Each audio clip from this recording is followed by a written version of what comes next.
nafikan sebab saya sendiri adalah bekas pelajar sains sukan Okey.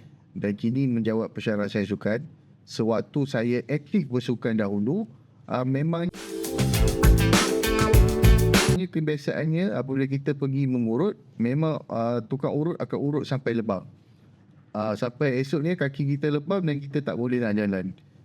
Tapi apabila saya belajar sains sukan, didedahkan cara perubatan moden, sepatutnya kita letak ais dulu. Okey. Jadi lebam dah tak ada, baru kita boleh mengurut.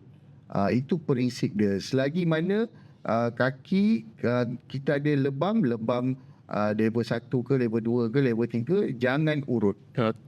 Itu pantang larang dia. Maksud kita ais je dulu. Lebam dah okey, barulah kita start mengurut.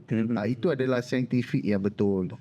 Tapi itu dulu itu mungkin cerita 15 tahun 20 tahun yang lepas. Sewaktu saya